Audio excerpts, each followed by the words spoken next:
തെരഞ്ഞെടുപ്പിൽ വിവിധ സാമൂഹിക വിഭാഗങ്ങളെ സ്വാധീനിക്കാൻ തന്ത്രങ്ങളുമായി ബി.ജെ.പി. പഞ്ചാബ്, ഉത്തർപ്രദേശ് സംസ്ഥാനങ്ങളിലെ പട്ടിക വിഭാഗക്കാരെ ചേർത്തു നിർത്താൻ ലക്ഷ്യമിട്ട് ഗുരു രവിദാസ് അനുസ്മരണ പരിപാടി തുടങ്ങി.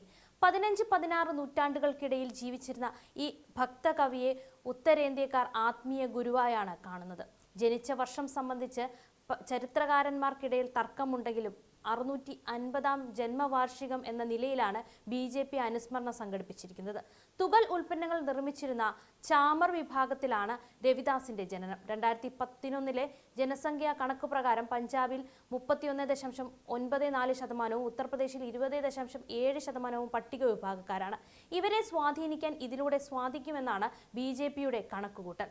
വാരണാസിയിലെ ഗോവർദ്ധൻപൂരിലെ രവിദാസിന്റെ ജന്മസ്ഥലം സന്ദർശിച്ച് ഉത്തർപ്രദേശ് മുഖ്യമന്ത്രി യോഗി ആദിത്യനാഥാണ് പരിപാടി ഉദ്ഘാടനം ചെയ്തത്. ഇവിടെ നിന്നുള്ള മണ്ണ് 131 കലശങ്ങളിലാക്കി രാജ്യത്തിന്റെ എല്ലാ ഭാഗങ്ങളിലേക്കും അയക്കും. നിയമസഭാ തെരഞ്ഞെടുപ്പ് നടക്കേണ്ട 2027 ഫെബ്രുവരി വരെ പരിപാടികൾ നീളും. 5 ഘട്ടങ്ങളിലായി പ്രചാരണം നടത്തുമെന്നും പട്ടികജാതി മോർച്ച ദേശീയ പ്രസിഡന്റ് ലാൽ സിംഗ് ആര്യ പറഞ്ഞു. രവിദാസിന്റെ അനുയായികളെ ഒപ്പം നിർത്താൻ മുൻപും ശ്രമങ്ങൾ ഉണ്ടായിട്ടുണ്ട്.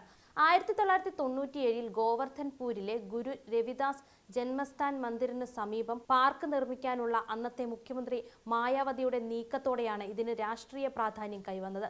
2008 ജയന്തി ആഘോഷത്തിൽ പങ്കെടുത്ത മായാവതി മന്ദിറിന് സ്വർണ്ണപ്പല്ലക്ക് സമ്മാനിച്ചു. 2012 അദ്ദേഹത്തിന്റെ അനുയായികൾ ബീഗംപൂര എന്ന പേരിൽ രാഷ്ട്രീയ പാർട്ടിക്ക് രൂപം നൽകി. 2016-2019 വർഷങ്ങളിൽ പ്രധാനമന്ത്രി നരേന്ദ്രമോദിയും 2018 യോഗി ആദിത്യനാഥും രവിദാസ് ജയന്തി ആഘോഷത്തിൽ പങ്കെടുത്തു. 2019 പാർലമെന്റ് തെരഞ്ഞെടുപ്പിന് മുന്നോടിയായി അഖിലേഷ് യാദവും മായാവതിയും ക്ഷേത്രത്തിന് സമീപം റാലികൾ സംഘടിപ്പിച്ചിരുന്നു.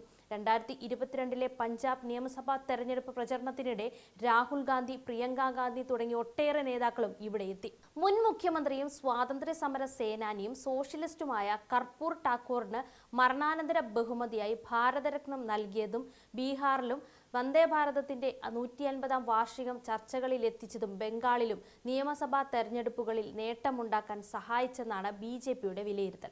സമാനമായ സോഷ്യൽ എഞ്ചിനീയറിംഗ് മറ്റ് സംസ്ഥാനങ്ങളിലേക്കും നടപ്പാക്കാൻ പാർട്ടി നേതൃത്വം ആലോചിക്കുന്നുണ്ട്.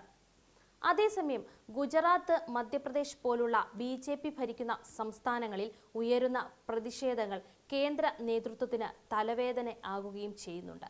മധ്യപ്രദേശിൽ കെൻ ബെത്വ നദീജല സംയോജന പദ്ധതിക്കെതിരെ ആദിവാസി വനിതകൾ നടത്തുന്ന സമരം മോഹൻ യാദവ് സർക്കാരിന് വലിയ പ്രതിസന്ധിയായി. 44,000 കോടി രൂപ ചെലവുള്ള പദ്ധതിയുടെ നിർമ്മാണം 2024 ഡിസംബർ 25 പ്രധാനമന്ത്രി നരേന്ദ്രമോദിയാണ് ഉദ്ഘാടനം ചെയ്തത്.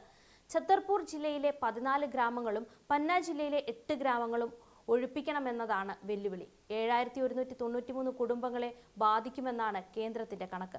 അവകാശങ്ങൾ സംരക്ഷിക്കണമെന്നും നഷ്ടപരിഹാര വ്യവസ്ഥകൾ പരിഷ്കരിക്കണമെന്നും ആവശ്യപ്പെട്ട ആദിവാസി വനിതകൾ പ്രക്ഷോഭം തുടരുകയാണ്.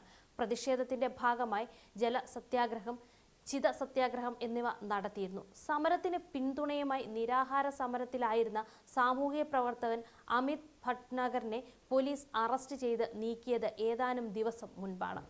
പ്രതീകാത്മക ചിതകൾ തകർത്ത് സമരക്കാരിൽ പലരെയും പോലീസ് ഒഴിപ്പിച്ചെങ്കിലും പ്രതിഷേധം തുടരുകയാണ്. ഗുജറാത്തിലെ മോർബിയിൽ കൃഷിസ്ഥലങ്ങളിലൂടെ വൈദ്യുതി വിതരണ ശൃംഖല സ്ഥാപിക്കാനുള്ള പദ്ധതിക്കെതിരെ കർഷകർ പ്രതിഷേധത്തിലാണ്. അദാനി എനർജി സൊല്യൂഷൻസിന്റെ 756 kV ഡബിൾ സർക്യൂട്ട് ലൈനിന് 246 കിലോമീറ്ററാണ് ദൈർഘ്യം. ഏതാനും ദിവസം മുൻപ് വൻ പ്രതിഷേധ റാലി നടത്തിയ കർഷകർ വരും ദിവസങ്ങളിൽ സമരം ശക്തമാക്കാൻ ആഹ്വാനം നൽകിക്കഴിഞ്ഞു. ഉത്തരാഖണ്ഡിൽ ബനാനിവാല ഋഷികേശ് ഹൈവേക്കായി മരങ്ങൾ മുറിക്കാനുള്ള നീക്കം പ്രതിഷേധത്തെ തുടർന്ന് സർക്കാരിന് മരവിപ്പിക്കേണ്ടി വന്നു. 4,369 മരങ്ങൾ മുറിക്കാനുള്ള തീരുമാനത്തിനെതിരെ പ്രദേശവാസികളും സാമൂഹിക പരിസ്ഥിതി പ്രവർത്തകരും രംഗത്തെത്തി. റോഡ് തടഞ്ഞും മരങ്ങൾ കെട്ടിപ്പുണർന്നും ഇവർ ഒരാഴ്ചയിലേറെ നടത്തിയ സമരം ഫലം കണ്ടു. മരങ്ങൾ മുറിക്കുന്നത് നിർത്തിവെക്കാൻ കഴിഞ്ഞ ശനിയാഴ്ച മുഖ്യമന്ത്രി പുഷ്കർ സിംഗ് ധാമി ഉത്തരവിട്ടു. ഇതിനകം 400 മരങ്ങൾ മുറിച്ചെങ്കിലും പ്രതിഷേധം ഫലം കണ്ടതിന്റെ സന്തോഷത്തിലാണ് പ്രദേശവാസികൾ.